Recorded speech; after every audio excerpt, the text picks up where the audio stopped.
Y este miércoles Joaquín Posado nos trae la reflexión, valoración crítica sobre el último libro de Luis García Jambrina que presentaba hace poco aquí en los micrófonos de Radio Zamora y Radio Benavente, así en la guerra como en la paz. Joaquín Posado, buenos días. Hola, ¿qué tal estáis? Buenos días, sí. ¿Y qué te ha Estamos con parecido? Jambrina. Pues la verdad es que me ha gustado bastante. Es una novela además clásica, muy clásica, con un discurrir lineal y con una narradora que a la vez es protagonista de la acción, muy bonita. Yo creo que él mismo lo dijo en la entrevista, ¿no? Que le hizo Marichu, que pude escuchar. Dice: he escrito una novela de amor y de guerra, o de amor en tiempos de guerra, y además contada por quienes más la sufren sin ser sus protagonistas, que casi siempre o siempre son las mujeres. Hay que hacer una mención también que él recordó cuando hablaba en la radio. Dice: es una novela que he escrito además en estado de enamoramiento. Eso es una revelación muy curiosa, porque Luis García Jambrina ya tiene mi edad, nuestra edad, es un poco más joven que yo, ya está en la década prodigiosa de los 80, ¿no? Y que le haya sorprendido un estado tan juvenil, tengas la edad que tengas, pues es muy de agradecer que encima nos lo cuente. Mirad, esta novela la escribe después de un periodo además dedicado a escribir los famosos manuscritos, que comenzó con el manuscrito de piedra en 2008. La acción es una novela histórica, se sitúa en el siglo XVI y hay un pesquisidor, un investigador llamado Fernando de Rojas. En fin, Manuscrito de Piedra recibió muchísimos premios y va por 40 ediciones, no te digo más. Así que Luis García Jambrina lleva ya 6 manuscritos, de nieve, de fuego, de aire, de barro, de niebla, y dice que habrá 2 más. Así que bueno, vemos que estamos en manos de un especialista, y un especialista muy formado, estudia en Salamanca Filología Hispánica, acaba doctorándose con premio extraordinario, ha sido crítico literario, ensayista, guionista, un apasionado de Cervantes, además sobre el que noveló su propia vida en 2014 y lo tituló La sombra del otro. Y bien, nosotros traemos una novela histórica, podría decirse. Se parece un poco a la novela que presentamos hace 15 días, porque también hay unos hechos históricos detrás de lo que leemos. Pero si en el retrato de Casada de Maggie Farrell veíamos que allí la ficción se imponía, la creación literaria por encima de todo, puesto que el autor, la autora, recrea esa vida y se la inventa, nosotros aquí partimos de hechos rigurosamente históricos, muy bien documentados, y yo diría mejor relatados. El propio Jambrina dice que esta novela es hija de la imaginación propia y de algunos libros ajenos. Me gusta esa frase, me gusta también ese reconocimiento, porque no, él además consulta mucha documentación, trabaja mucho al respecto. De hecho, ha contado también, yo creo que lo hablaba con Marichu, acerca de que fue cuando estaba en Santiago documentándose para el manuscrito de barro, cuando le cae en sus manos parte de la historia que vamos a conocer en esta novela de Así en la guerra como en la paz, que tiene este título porque en la misma novela la protagonista lee una carta que recibe de una amiga entrañable y le dice la amiga: como te gusta escribir, voy a tomarme la libertad de pedirte que cuentes tu historia, y de paso la mía y la de las otras seguidoras del campamento, así como la de Neal, Dan, Brian y el general Moore. No permitas que la retirada la narren con solo los de siempre, los militares, los historiadores y los políticos. Dales voz por una vez a las que nunca la tienen, a las que ni siquiera existimos, a las que siempre perdemos, así en la guerra como en la paz.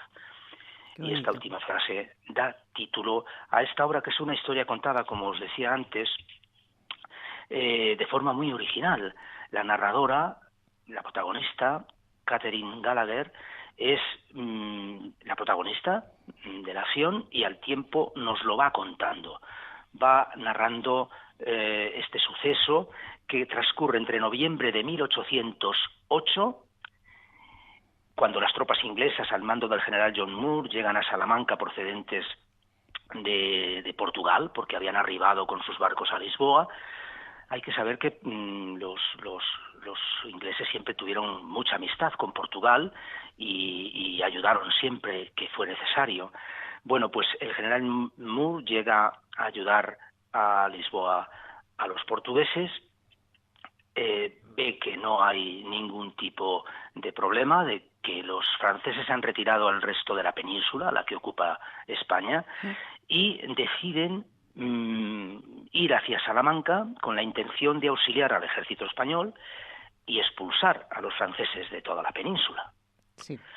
Bueno, pues transcurrimos, vamos viajando, ¿cómo se viajaba en 1808? Imagínate, pues a pata, como decimos ahora, ¿no? O a lomos de un caballo o de un jamelgo, de un burro. En fin, transcurre entre 1808, noviembre, y enero de 1809.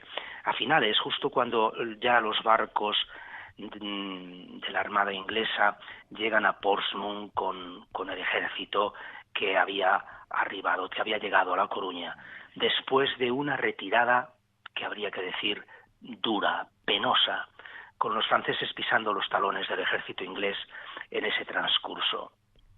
La narradora nos va a contar también entre medias, en ese discurso que hace de lo que va viviendo, nos va a contar los humildes orígenes que tiene, procede de Irlanda, de una aldea muy pequeña, también su marido Niall de una aldea vecina, se apunta al ejército este hombre para huir de una vida de miseria y postración, nos cuentan su casamiento, cómo se alista en el ejército porque quiere salir a conocer mundo, y también porque ella, como esposa de soldado, en el ejército inglés hay la posibilidad de acompañar a los soldados, de que puedan acompañar a los soldados las esposas, pero solo 6 de cada 100.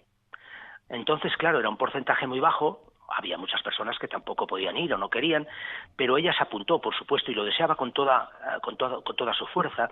Siempre había sido una niña, después una joven muy despierta, y tuvo suerte. Así que se va a enrolar, se va a embarcar con su marido hacia esta campaña en España. Había además aprendido a leer y a escribir, gracias a un párroco de la aldea que le enseñará.